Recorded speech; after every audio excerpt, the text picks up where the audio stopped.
Assalamualaikum warahmatullahi wabarakatuh. Oke kawan, kembali di Kelok Kicau, channel yang berbagi pengalaman rawatan murai batu. Adapun beberapa pengalaman rawatan bisa dilihat di channel kami. Pada kesempatan kali ini kami akan berbagi pengalaman khususnya ya kawan kicau, itu bagi para pemilik murai batu yang biasa bepergian jauh namun tidak bisa membawa murai batu itu dengan menggunakan sangkar.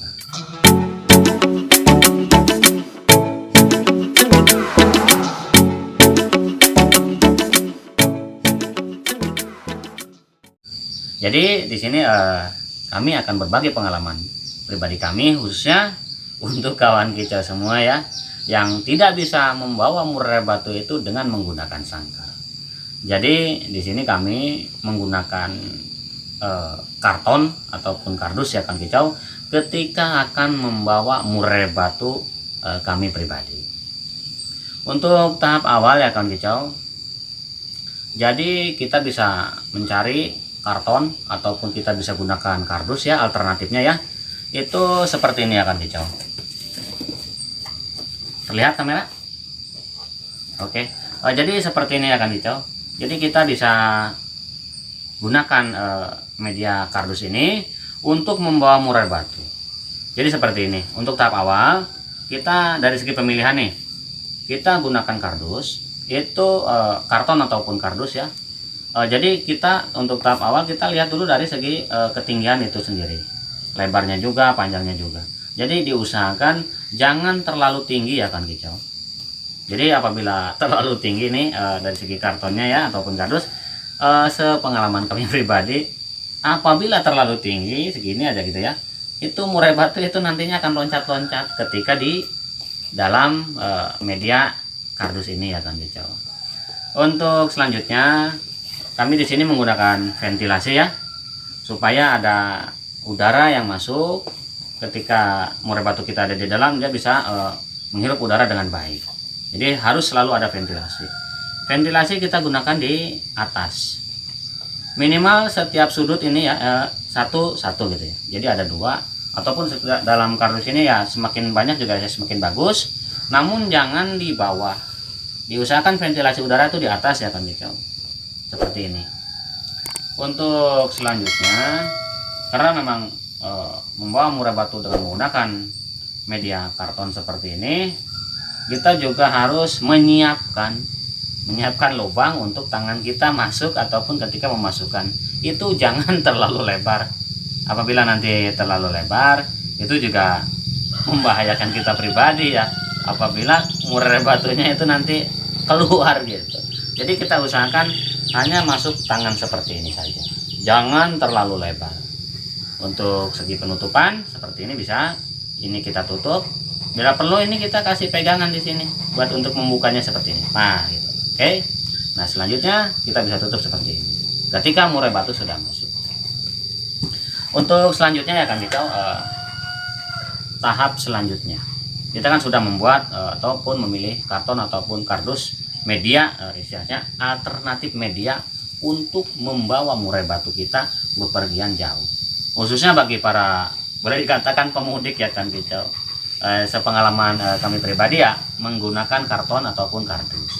Untuk selanjutnya, sebelum murai batu kita dimasukkan ke dalam kardus ya, itu diusahakan pertama murai batu itu harus mandi terlebih dahulu. Supaya apa? Sepengalaman kami, apabila murai batu kami mandi itu akan rileks ya kawan kicau. Jadi ketika mandi itu nantinya akan rileks. Untuk selanjutnya setelah mandi jangan lupa untuk istilahnya mengurangi resiko. Istilahnya kan ada tuh beberapa kawan kicau nih ya dan itu mengeluhkan kepada saya pribadi. Untuk ada beberapa kawan kicau nih ya, itu ada juga yang tidak dimandikan. Nanti di situ burungnya tuh akan agresif ketika kita tangkap. Jadi diusahakan murai batu itu jangan terlalu agresif ketika akan kita tangkap untuk selanjutnya dimasukkan ke dalam kardus. Jadi diusahakan tuh jangan terlalu agresif. Jadi murai batu itu satu harus mandi terlebih dahulu.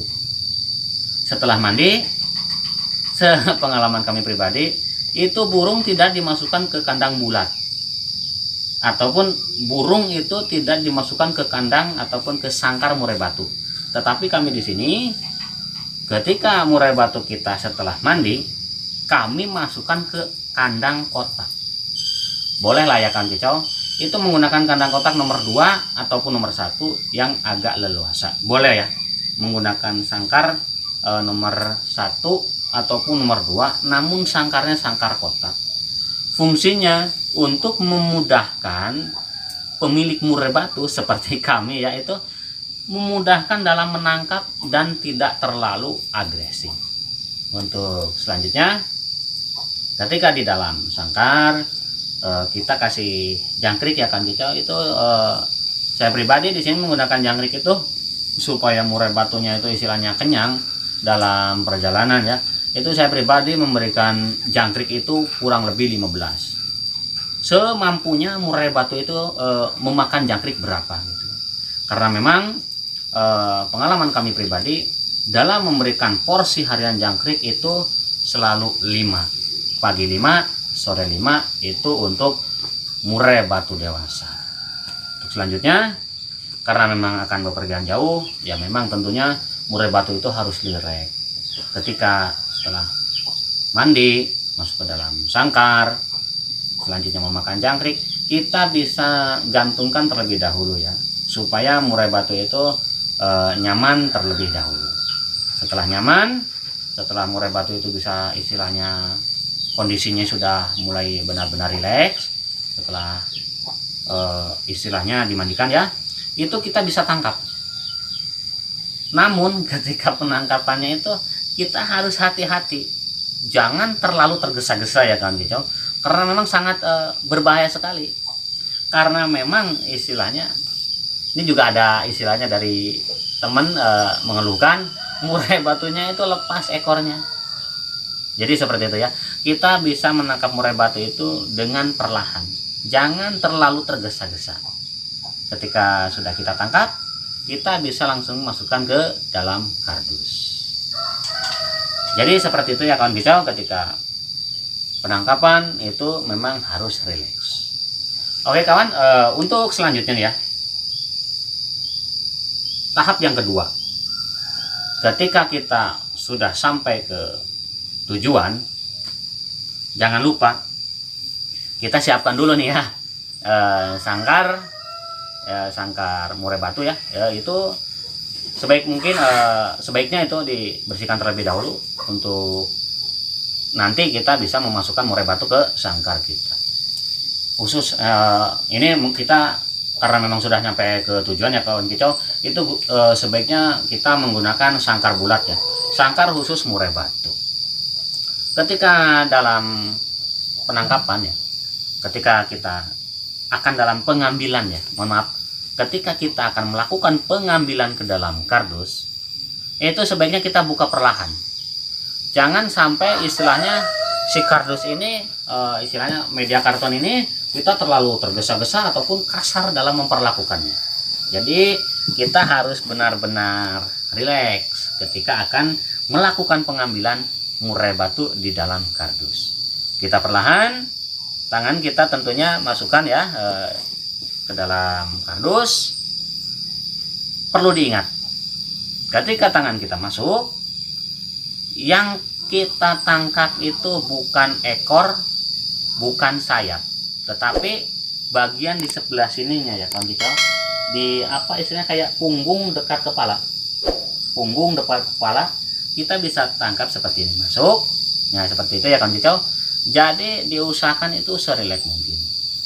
Untuk selanjutnya kita bisa masukkan ke dalam sangkar. Adapun beberapa kawan kicau ya yang mengeluhkan karena memang media karton itu suatu alternatif bagi saya pribadi, karena saya memang sudah memiliki istilahnya pengalaman beberapa tahun yang lalu ketika kami bepergian jauh dengan menggunakan media karton ataupun kardus. Ada beberapa teman mengeluhkan, kok ini murai batu saya tuh lepas ya ekornya. Itu memang diperhatikan ya kan kicau, itu biasa media karton ini kan ada solasi ya. Itu dikhawatirkan nanti ketika murai batu kita masuk itu ekornya nempel di solasi tersebut. Jadi itu bisa mengganggu ataupun merusak dari ekor murai batu itu sendiri. Jadi seperti itu ya Kang Kicau. Ketika sudah sampai di tujuan, tentunya kita bisa memberikan pakan, misalkan jangkrik kita perbanyak. Dari segi kroto kita harus juga berikan kroto supaya murai batu kita itu bisa pulih ataupun full fisiknya itu bisa sehat kembali. Untuk tahapan yang ketiga, kita perhatikan murai batu ya. Nah, jadi ada beberapa murai batu yang memang istilahnya perlu penanganan yang intensif ketika murai batu kita dimasukkan ke dalam media karton ataupun kardus dalam bepergian jauh. Untuk tahapan itu kita harus benar-benar istilahnya mengkondisikan. Jadi ketika murai batu kita sampai dan kita masukkan ke dalam sangkar, itu harus kita kondisikan. Kondisikan seperti apa? Kita bisa kerodong murai batu itu setelah pemberian pakan ya, pakan full, jangkrik full, extra fooding seperti kroto full. Kita bisa gunakan kerodong kurang lebih ya itu 2 ataupun 3 hari.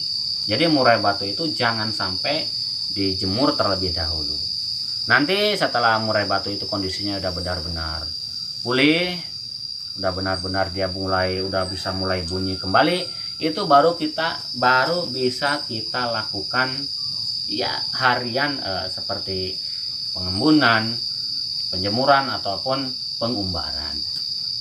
Oke kawan, itu tadi istilahnya cara kami dalam istilahnya tuh membawa murai batu, namun untuk bepergian jauh seperti keluar kota ataupun bagi para pemudik ya Kang Kicau, karena memang ketika membawa sangkar itu sungguh sangat riskan sekali, apalagi kalau membawa sangkarnya itu menggunakan kendaraan bermotor. Apabila menggunakan mobil sih tentu oke-oke saja ya Kang Kicau. Oke kawan, di sini channel kami akan selalu berbagi pengalaman perawatan murai batu. Semoga dapat menjadi referensi bagi kawan kicau semua dalam merawat ocehan murai batu. Kami rasa cukup. Wassalamualaikum warahmatullahi wabarakatuh.